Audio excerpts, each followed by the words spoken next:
নবী পাকের প্রেমিকেরা আল্লাহ নবী দ্বিতীয় হাদিস শরীফের ভিতরে জানিয়ে দিয়েছে যে ওই বাচ্চাকে যখন মাথাটা মুন্ডন করা হবে, নেড়া করা হবে, হযরত হাসান রাদিয়াল্লাহু তাআলা আনহু তিনি যখন জন্মগ্রহণ করেছিলেন ওই সময় রাসূলুল্লাহ ফাতিমাকে বলেছিলেন, ফাতিমা তোমার এই বাচ্চাটা মাথাটা মুন্ডন করে নেড়া করো এবং ওই বাচ্চার মাথায় যতটা চুল রয়েছে ওই পরিমাণে তোমরা রূপাকে ওজন করে সাদকা করে দাও। জোরে বলুন সুবহানাল্লাহ।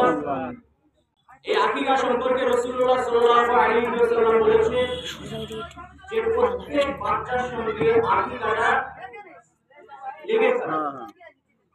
ঠিক আছে, প্রত্যেক বাচ্চার জন্য আকিকা করাটা আল্লাহ রাসূল সাল্লাল্লাহু আলাইহি ওয়াসাল্লামের আদেশ এবং সেই উদ্দেশ্যে আমরা কি করে থাকি, এগুলোকে পালন করে থাকি। কিন্তু সুন্নাত তরিকা, সুন্নাত নিয়ম হলো আল্লাহ রাসূল সাল্লাল্লাহু আলাইহি ওয়াসাল্লাম বলেছেন 7 দিনে। যদি বা 7 দিনে না হয়, একটি হাদিসে রাসূল সাল্লাল্লাহু আলাইহি ওয়াসাল্লাম বলেছেন যে 7 দিনে যদি কেউ না দিতে পারে তাহলে সে যেন 14 দিনে, যদি বা 14 দিনে না দিতে পারে সে যেন 21 দিনে দেয়। এই ডেট রাসূলুল্লাহ সাল্লাল্লাহু আলাইহি ওয়াসাল্লাম ঠিক করেছেন। এই 3 ডেটেতে যদি কোনো মানুষ না দিতে পারে তাহলে তার কি, ধরো অনেকে কুরবানির সময় দেয়, অনেকে অন্য টাইমে দেয়, কিন্তু তার আকিকা আদায় হয়ে যাবে। কিন্তু সুন্নাত যে আকিকা, রাসূলুল্লাহ সাল্লাল্লাহু আলাইহি ওয়াসাল্লামের যে সুন্নাত তরিকা, এই তরিকাটা আমরা আদায় করতে পারব। আমরা অনেকে কি করি, যে রাসূলুল্লাহ সাল্লাল্লাহু আলাইহি ওয়াসাল্লামের 7 দিনের ওটাকে আমরা ফলো করি, 14 দিনের ফলো করি, 21 দিনের ফলো করি না। আমরা কি করি, আরে কুরবানি আসলে একসঙ্গে আকিকা দিয়ে দেবো, এইরকম করি আমরা। অনেকে বলে কি, বলে বড় রাত, সমাজে প্রচলিত হয়ে গেছে বড় রাত বলে। কিন্তু বড় দুর্ভাগ্যের বিষয় হলো এটাই, আমাদের মুসলিম সমাজ যদি জানতো যে বড় রাতের সঙ্গে সঙ্গে যদি আমরা আকিকার নিয়তটা করে আর আকিকা মনে করে দিয়ে দেই, তাহলে আমার ছেলের জন্য কি হয়ে যাবে, আমার মেয়ের জন্য কি হয়ে যাবে, সুন্নাত তরিকাটা ফলো করে। আল্লাহ শরীফের ভিতরে জানিয়ে দিয়েছে আল্লাহ কত গোলামি, রাসূলুল্লাহ সাল্লাল্লাহু আলাইহি ওয়াসাল্লাম জানিয়েছে প্রত্যেকটি বাচ্চার জন্য আকিকা রয়েছে। রাহিনাতুন বিলাকিকাতি তুযবাহু ইয়াউমি সাবিহি, তার ভিতরে সর্বপ্রথমে হলো তার জন্য আকিকা করবে 7 দিনেতে, 7 দিনেতে আকিকা করবে। আল্লাহ রাসূল জানিয়ে দিয়েছেন ওয়ায়ুরাকুল আসফারু আসাবু, এবং সেই 7 দিনেতে তোমরা তোমার বাচ্চাকে মাথা মুন্ডন করে দেবে, মাথাকে নেড়া করে দেবে। রাসূলুল্লাহ বলছে যে 7 দিনেতে আকিকা করবে। এবং দ্বিতীয় নম্বর কাজ হলো তোমার যে বাচ্চাটা জন্মগ্রহণ করবে সেই বাচ্চাটার জন্য মাথাটা নেড়া করবে।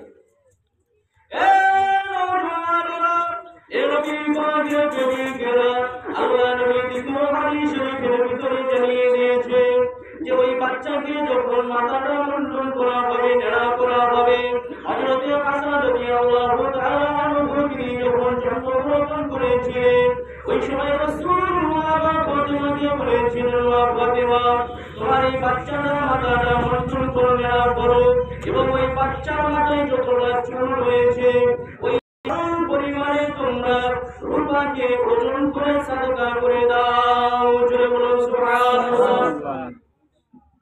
দেখবেন যখন বাচ্চা জন্মগ্রহণ করে তখন তার মাথায় সীমিত অল্প চুল হয়, ওজন করলে কি অল্প হবে আর উপর বা দাম বেশি হয়। কিন্তু আমরা কি ফলো করি এটা? কিন্তু আল্লাহ রাসূল সাল্লাল্লাহু আলাইহি ওয়াসাল্লাম সুন্নাহ, হযরত হাসান রাদিয়াল্লাহু তাআলা আনহু যখন জন্মগ্রহণ করেছিলেন রাসূলুল্লাহ সাল্লাল্লাহু আলাইহি ওয়াসাল্লাম মা ফাতেমাকে বলেছিলেন, মা ফাতেমা হযরত হাসান রাদিয়াল্লাহু তাআলা আনহুর মাথায় যতটা চুল রয়েছে ওই চুল পরিমাণে যতটা রূপা হয় সেই রূপা মানে মানুষদের কাছে শ্রদ্ধা করে দাও।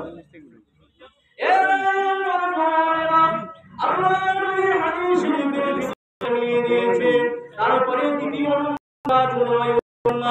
তার জন্য সুন্দর নামের ব্যবস্থা করবে, তার জন্য নামের ব্যবস্থা করে দেবে। হযরত সাহাবী হাফসা ইবনে আব্দুর রহমান রাদিয়াল্লাহু তাআলা আনহা থেকে বর্ণিত, তিনি রাসূলুল্লাহকে জিজ্ঞাসা করতে লাগলেন, ইয়া রাসূলুল্লাহ, ইয়া হাবিবাল্লাহ, আপনি বলে দেন আমরা যখন বাচ্চা হবে সেই বাচ্চাটার আমরা কিভাবে আকিকা করব? ওই সময় রাসূলুল্লাহ বলেছিলেন, যদি সেটা ছেলে বাচ্চা হয় তাহলে তার জন্য দুটি পশুকে তোমরা জবাই করবে, দুটো পশুকে তোমরা আকিকা করবে। আর যদি সেটা মেয়ে হয় তাহলে তার জন্য তোমরা একটা পশুকে তোমরা জবাই করে আকিকা করে দেবে। জোরে বলো সুবহানাল্লাহ। হযরতে হাফসা রাদিয়াল্লাহু তাআলা আনহা রাসূলুল্লাহকে জিজ্ঞাসা করলেন, ইয়া রাসূলুল্লাহ, ইয়া হাবিবাল্লাহ, আকিকার নিয়ম কি? রাসূলুল্লাহ সাল্লাল্লাহু আলাইহি ওয়াসাল্লাম বললেন, যদি সে ছেলে হয় তাহলে তার জন্য কটা? দুটি পশু, দুটি ছাগল। আর যদি সে মেয়ে হয় তাহলে তার জন্য একটি পশু, একটি ছাগল। এখানে প্রশ্ন আসতে পারে এটাই যে রাসূলুল্লাহ সাল্লাল্লাহু আলাইহি ওয়াসাল্লাম বলেছেন দুটি পশু আর একটা পশু, এর ভিতরে কি আবার মানে মেয়ে হত্যার ব্যাপার আছে নাকি? খাসি আবার বকরির ব্যাপার আছে নাকি? না, এর মধ্যে কোনো খাসি বকরির ব্যাপার নয়। রাসূলুল্লাহ সাল্লাল্লাহু আলাইহি ওয়াসাল্লাম বলেছেন দুটি পশু, সেটা মেয়েও হতে পারে, সেটা মোদ্দাও হতে পারে। আর একটা পশু সেটা মেয়েও হতে পারে, মেয়ের জন্য সেটা মোদ্দাও হতে পারে, ওর জন্য কোনো ডিফারেন্স নেই। দুটি ছাগল এবং একটি ছাগল হতে পারে। এর ভিতরে দ্বিতীয় প্রশ্ন হলো এটাই যে যদি গরিব মানুষ হয়, ধরো তার দুটো ছাগল দেওয়ার মতো সামর্থ্য নেই, ছেলে হয়েছে, তাহলে সে কি করবে? আল্লাহ নবী হাদিস শরীফের ভিতরে জানিয়ে দিয়েছে, হযরত হুসাইন রাদিয়াল্লাহু তাআলা তিনি যখন জন্মগ্রহণ করেছিলেন, আমার নবী সাল্লাল্লাহু আলাইহি ওয়াসাল্লাম তার জন্য একটা বকরি দিয়ে তিনি আকিকা করেছিলেন।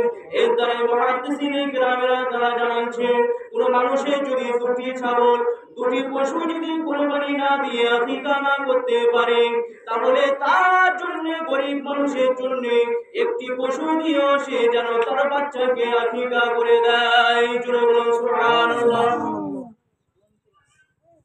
ইসলাম কি করেছে? আমাদের জন্য সহজ পন্থা বার করে দিয়েছে, আমরা মানতে চাই না। আমরা বলি বড় রাত যে 15-20 হাজার টাকার বাচ্চা হয়ে যাচ্ছে, কোনো মাইনই করছে। আর একটা ছাগল কিনতে খুব জোর হয়তো কত নেবে? 5-6 হাজার টাকা, 4 হাজার টাকা, 5-6 হাজার টাকা এরকম নেবে। কিন্তু এই জিনিসটা আমরা পালন করলে, সামান্য একটু যদি ফলো করি তাহলে এই জিনিসটাও আমাদের পালন হয়ে যায়। দুটো ছাগল হয়তো 12 হাজার টাকা কি 10 হাজার টাকা নেবে, এই জিনিসটা আমরা ফলো করি, আমরা বড় রাত করি। কিন্তু যদি 7 দিনে না হয় তাহলে আমাদের কি বলেছে রাসূলুল্লাহ? 14 দিনে করতে হবে। আর যদি 14 দিনে না হয় তাহলে 21 দিনে করতে হবে। তারপরে রাসূলুল্লাহ সাল্লাল্লাহু আলাইহি ওয়াসাল্লাম কি বলছেন যে একটি ভালো নাম রাখতে হবে, ভালো নাম রাখতে হবে। আল্লাহ নবী সাল্লাল্লাহু আলাইহি ওয়াসাল্লামের সাহাবী হযরত আব্দুল্লাহ ইবনে আব্বাস রাদিয়াল্লাহু তাআলা আনহু থেকে বর্ণিত, তিনি বলেন, আমরা রাসূলুল্লাহ সাল্লাল্লাহু আলাইহি ওয়াসাল্লামকে জিজ্ঞাসা করলাম, ইয়া রাসূলুল্লাহ, ইয়া হাবিবাল্লাহ, আমরা তো জানি পিতার হক কি রয়েছে, আমরা জানি, কিন্তু আপনি বলে দেন সন্তানের কি হক রয়েছে। ওই সময় রাসূলুল্লাহ জানিয়ে দিয়েছেন, সন্তানের হলো সর্বপ্রথম হক তার জন্য একটি সুন্দর নামের ব্যবস্থা করা হয়। আর দ্বিতীয় নম্বর হক হলো সেই সন্তান যখন বড় হবে তার জন্য যেন দ্বীনি শিক্ষার ব্যবস্থা করা হয়। জোরে বলুন সুবহানাল্লাহ। সাহাবী হযরত আব্দুল্লাহ আব্বাস রাদিয়াল্লাহু তাআলা তিনি রাসূলুল্লাহকে জিজ্ঞাসা করলেন, ইয়া রাসূলুল্লাহ, ইয়া হাবিবাল্লাহ, পিতামাতার হক তো রয়েছে আমরা জানি, কিন্তু সন্তানের কি হক রয়েছে এটা বলবে? রাসূলুল্লাহ বলেন, সুন্দর নামের ব্যবস্থা করে।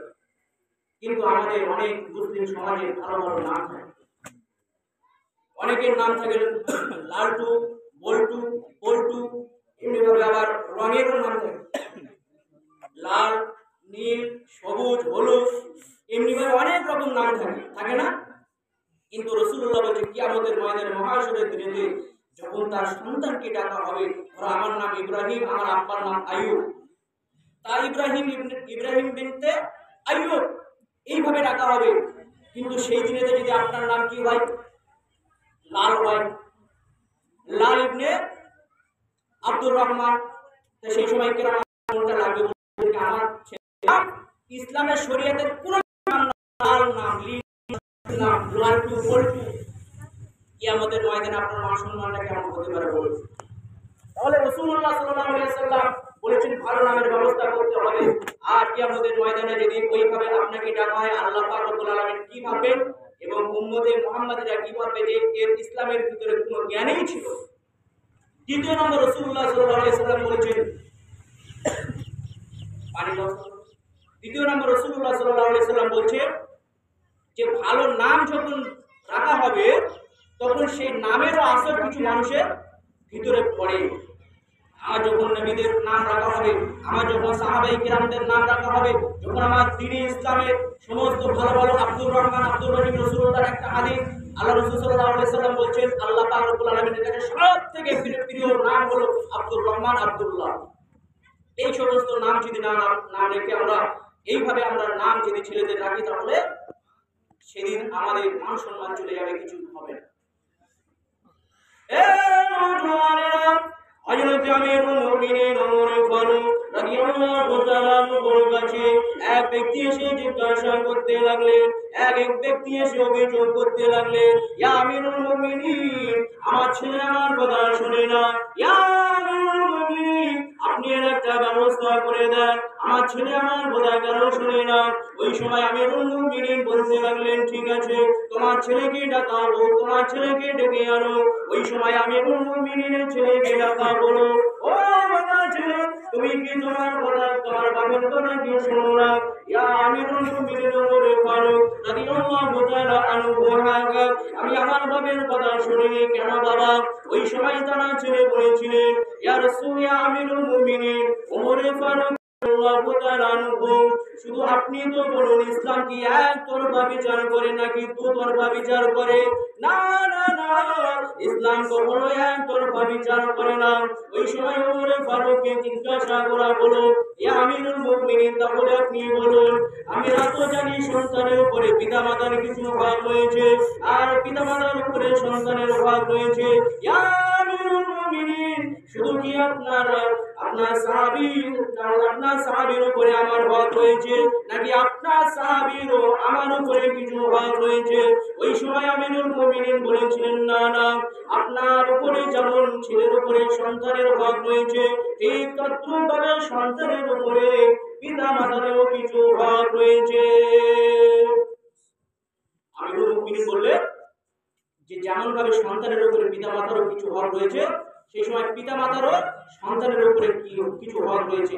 সেই সময় সেই ছেলেটি বলতে লাগলেন, ইয়া আমিরুল মুমিনিন, তাহলে বলুন সন্তানের উপরে পিতা মাতার কি হক রয়েছে, আমার জন্য পিতা মাতার কি করণীয় আপনি একটু বলুন। ওই সময় আমিরুল মুমিনিন বলেছিলেন, ও বাবা ছেলে, শোনো শোনো, সর্বপ্রথমে তো 3 ধরনের ভাগ রয়েছে। এই 3 ধরনের ভাগ সন্তানের উপরে আদায় করতে হবে পিতা মাতা। কোন মানুষ যদি মনে করে আমার ছেলেটা ছেলে হবে, আমার ছেলেটা দিনদারি ছেলে হবে, তার জন্য সর্বপ্রথম কর্তব্য হলো যে মেয়েকে বিবাহ করবে, সে যে মেয়েকে বিবাহ করবে সেই মেয়েটা যেন দিনদার হয়, পরেশগার হয়। ওই পরেশগার দিনদার মেয়ে থেকে তোমাকে বিবাহ করতে হবে। দ্বিতীয় নম্বর হলো সে যখন জন্মগ্রহণ করবে তার জন্য একটি সুন্দর নামের ব্যবস্থা করতে হবে। আর 3 নম্বরে হলো আমিরুল মুমিনিন জানিয়ে দিয়েছেন, 3 নম্বরে হলো সে যখন বড় হবে তার জন্য দ্বীনি শিক্ষার ব্যবস্থা করতে হবে। এই সময় আমিরুল মুমিনিনের কাছে বলতে লাগলেন, ইয়া আমিরুল মুমিনিন, আমার আব্বা এই 3টি হকের মধ্যে একটি হক আদায় করে নে। কিভাবে হক আদায় করে নে? ওই সময় আমিরুল মুমিনিনের কাছে শিকায়ত দিতে লাগলেন, ইয়া আমিরুল মুমিনিন, আমার পিতা যে মাকে বিবাহ করেছে, যে মেয়েকে বিবাহ করেছে, যিনি এখন আমার মা, ওটা কোনো ইসলাম ধর্মের মেয়ে নয়, ওটা একটা বেধর্মীর মেয়েকে বিবাহ করেছে, সুন্দর দেখতে তাই জন্য বিবাহ করেছে। ইয়া আমিরুল মুমিনিন, দ্বিতীয় নম্বর ভাগ আপনি বলেছেন যে সন্তানকে সুন্দর একটি নামের ব্যবস্থা করবে। ইয়া আমিরুল মুমিনিন, আমার পিতা আমার সুন্দর নামের ব্যবস্থা করেনি। কিতাবের ভিতরে এসেছে যে খানফাসা নাম রেখেছে, না তো ছোট রেখেছে। জুড়ল মানে হলো গোবরের পাতা, আর দ্বিতীয় নম্বরে হলো খানফাসা মানে চামচিকে। আমিরুল মুমিনিন আমার আব্বা আমার নাম চামচিকে রেখেছে, নয়তো গোবরের পোকা রেখেছে। আমিরুল মুমিনিন দ্বিতীয় নম্বর হলো আমি যখন বড় হয়েছি আমার জন্য তিনি শিক্ষা ব্যবস্থা করেনি, আমাকে দিন চিনিয়েছে, দুনিয়া চিনিয়েছে, টাকা টাকা চিনিয়েছে। আমিরুল মুমিনিন আপনি বলুন বলুন আমি কি সেই পিতা মাতাকে সেই পিতার কথা কিভাবে শুনতে পারি? ওই সময় আমিরুল মুমিনিন সে পিতার কোনটা ধরে বলেছিল, শোনো শোনো, তুমি তোমার ছেলের কাছ থেকে হক নিতে চাচ্ছ, তোমার হকটা আদায় করবে কে? বলে মারতে শুরু করে দিলেন। তো শুরু করেন আল্লাহুম্মা সাল্লি আলা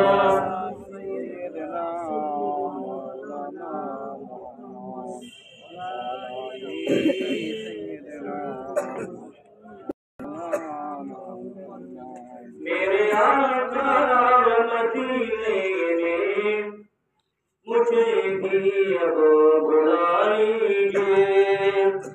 मेरे आका मदीने में मुझे भी अब बुला लीजिए। तरसती है मेरी आंखें मुझे रौजा दिखा दीजिए। तरसती है मेरी आंखें मुझे रौजा दिखा दीजिए। मेरे आका मदीने में मुझे भी अब बुला लीजिए। बहकती है राहें जिनसे आप गुजरे, मुझे भी उन गले की छाँव में, मुझे भी उन गले की छाँव में रहने की जगह दीजिए। मेरे आका मदीने में मुझे भी अब बुला लीजिए। अल्लाहुम्मा सल्ली अला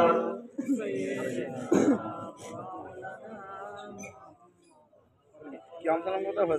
चौधरी।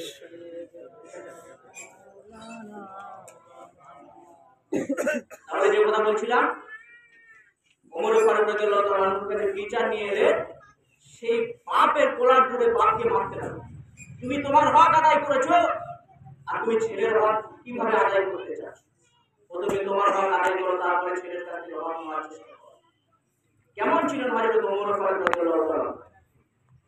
এক সময় হযরত ওমর ফারুক রাদিয়াল্লাহু তাআলা আনহু তার ছেলে আর এক গরিব মানুষের ছেলে দুজনে কোন প্রতিযোগিতা করতে লাগলেন।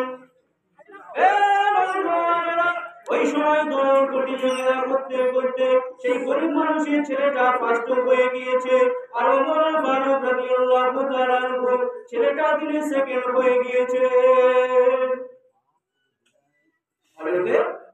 ওমর ফারুক রাদিয়াল্লাহু তাআলা আনহু ছেলে সেকেন্ড হয়েছে আর সেই গরিব মানুষের ছেলেটা ফার্স্ট হয়েছে। ওনার কি বাপ বাদশা সেই সময় কাঁধে একটা বাড়ি দিয়ে বলেছে যে শোন, আমি সেকেন্ড হয়েছি, কোনো জায়গায় যেন না এটা প্রচার হয়, কোনো জায়গায় প্রচার যেন না হয়, আমি আমিরুল মুমিনিনের ছেলে বলে দিচ্ছি, যদি প্রচার হয় তাহলে অন্যরকম ব্যবস্থা আছে। সেই সময় সেই গরিব মানুষের ছেলেটা কাঁদতে কাঁদতে গিয়ে ওমর ফারুক রাদিয়াল্লাহু তাআলা আনহুর কাছে গিয়ে স্বীকার দিয়েছে, ইয়া আমিরুল মুমিনিন, আপনার ছেলে আমাকে মেরেছে। কেন বাবা?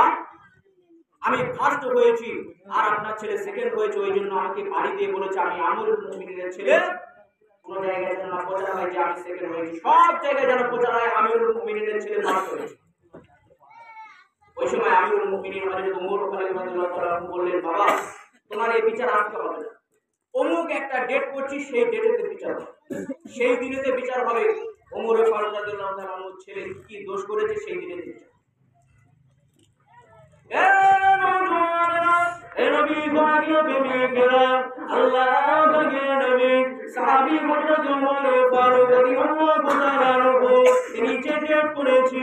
ওই ডেটেতে 7টা দেশে রাজাকে ডাকা হলো, তার প্রজাদেরকে ডাকা হলো, সমস্ত মানুষেরা হাজির হয়েছে।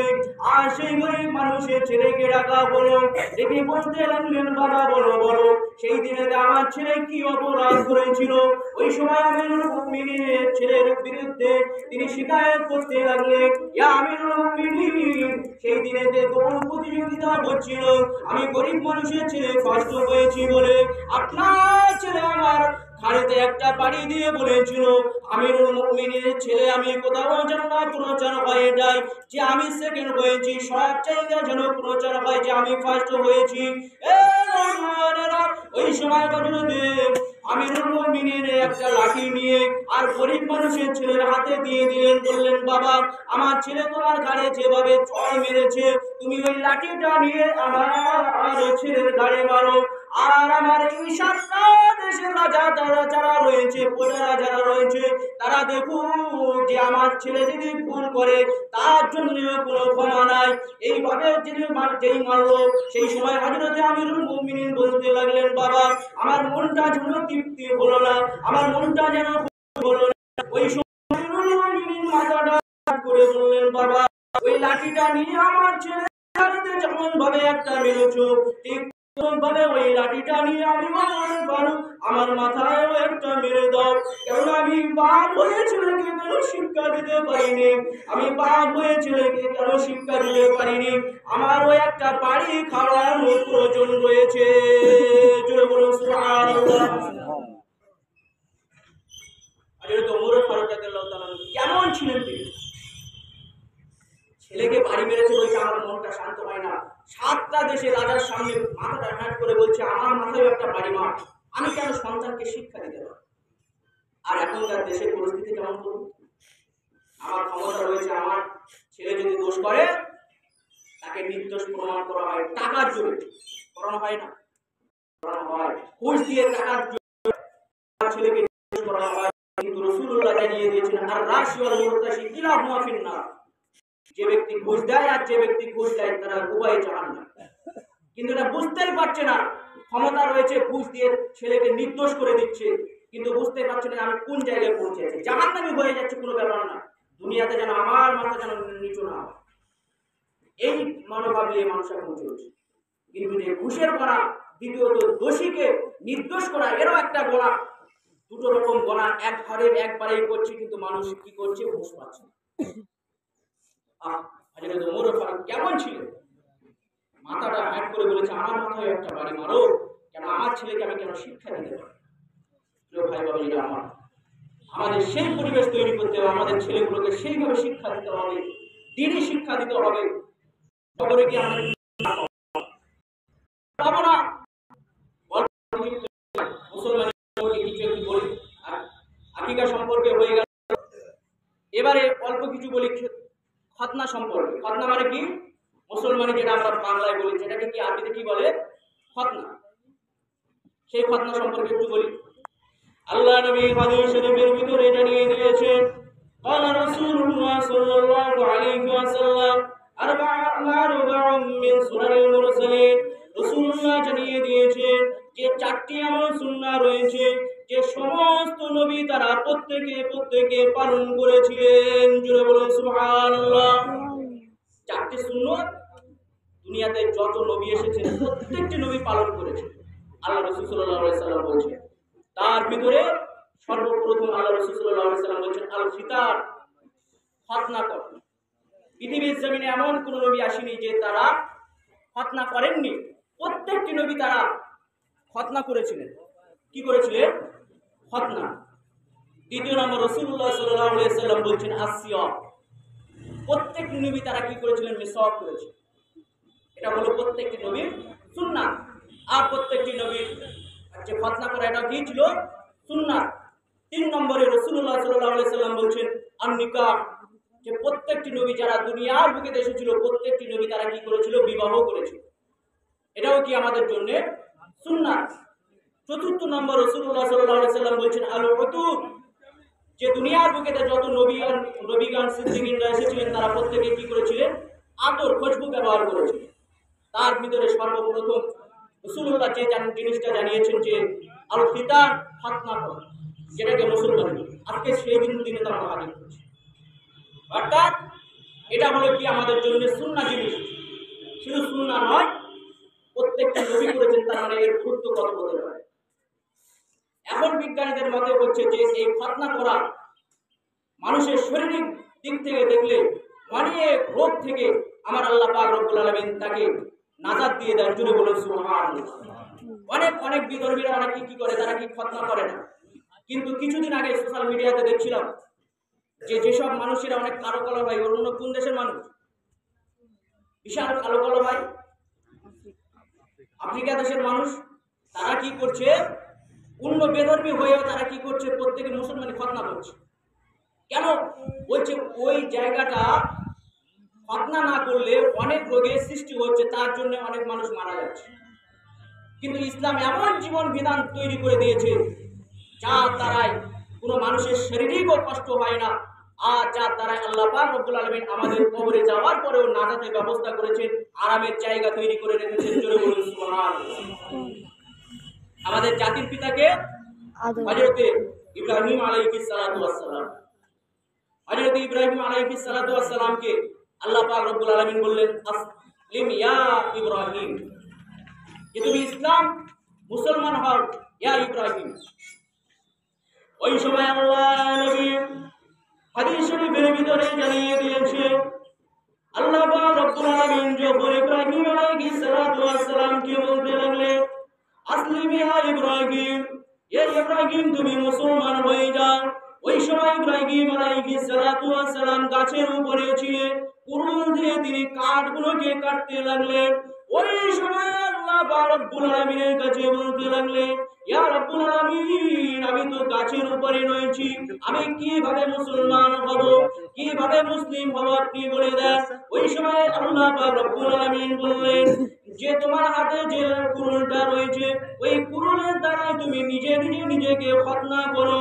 আর সেই সময় ইব্রাহিম আলাইহিস সালাতু ওয়াস সালাম নিজের কুড়ুল দ্বারা নিজেকে খতনা করে বলেছিলেন, লিরাব্বিল আলামিন আসলামতু লিরাব্বিল আলামিন, আমি রব্বুল আলামিনের উপরে ইসলাম এনেছি। জুড়ে বলুন সুবহানাল্লাহ। আমাদের জাতির পিতাকে হযরত ইব্রাহিম আলাইহিস সালাতু ওয়াস সালাম তিনি কি করেছেন, নিজে হাতে কুড়ুল নিয়ে নিজেকে খতনা করেছেন, নিজেকে খতনা করেছেন। আর সেই মিল্লাত আমরা কি মানি, আমাদের মিল্লাতের নাম কি, মিল্লাতে আবিকুম ইব্রাহিম। আর সেই সময় খতনা করার পরে সেই সময় একটি দোয়া করেছিলেন, ইন্নী ওয়াজ্জাহতু ওয়াজহিয়া লিল্লাযী ফাতারাস সামাওয়াতি ওয়াল আরদা হানিফা ওয়া মা আনা মিনাল মুশরিকিন। আমরা নাম জানানোর পরে জানানোর পরে এই দোয়াটা করি, কিন্তু এর মানে কি আমরা জানি না। এর মানে হলো আমার সব ধন দৌলত আমি সব কিছু আল্লাহ পাক রব্বুল আলামিন এর কাছে উৎসর্গ করে দিলাম, এবং আল্লাহ পাক রব্বুল আলামিন আমাকে মুশরিকদের থেকে বাঁচিয়ে দিন। তাহলে মুশরিকদের থেকে যখন বাঁচিয়ে নেবে আমাদেরকে, আর ধন দৌলত সব কিছু আল্লাহ পাক রব্বুল আলামিনের জন্য রাহে। ইন্নী ওয়াজ্জাহতু ওয়াজহিয়া, ওয়াজহিয়া মানে এখানে মানে মুহাদ্দিসিন কেরাম বলছেন যে সমস্ত ধন দৌলত যা কিছু রয়েছে সব কিছু আল্লাহর জন্য উৎসর্গ করে দেওয়াচ্ছি আমার। তাহলে এর দ্বারা কি আমাদের ঈমানটা মজবুত হয়ে যাবে। তাহলে দুটো বিষয় অল্প অল্প বয়ান করলাম, একটা হলো আকীদা সম্পর্কে, একটা হলো মুসলমানি খতনা সম্পর্কে। টাইম হয়ে গিয়েছে। আল্লাহ পাক রব্বুল আলামিন আমাদের প্রত্যেকে শোনার থেকে বেশি বেশি আমল করার তৌফিক দান করুন, এবং আমাদের ছেলে মেয়েগুলো যখন সমবয়স্ক হয়ে যাবে তাদের দ্বীনি শিক্ষা দেওয়ার তৌফিক দান করুন। আল্লাহ রাসূল সাল্লাল্লাহু আলাইহি ওয়াসাল্লাম বলছেন 7 বছর থেকে নামাজের টাইম, তরবিয়াত কিভাবে মানুষের কাছে চলবে, কিভাবে মানুষের সঙ্গে সাক্ষাৎ করবে, এই তরবিয়াতগুলো মানুষের বোঝা যায়। সেই তরবিয়াতগুলো বাচ্চাদেরকে শিক্ষা দিতে হবে। আর রাসূলুল্লাহ বলেছেন সব থেকে বড় তরবিয়াতের নাম হলো নামাজ। এই নামাজটা 7 বছর থেকে ট্রেনিং দাও। আর তার যখন বয়স 7 বছর থেকে 10 বছর হয়ে যাবে, সে যখন নামাজ না পড়বে তার জন্য তার উপরে একটু প্রহার করো, মারো, সে যেন নামাজই করে। আল্লাহ পাক আমাদেরকে প্রত্যেকের শোনার থেকে বেশি বেশি আমল করার তৌফিক দান করুন।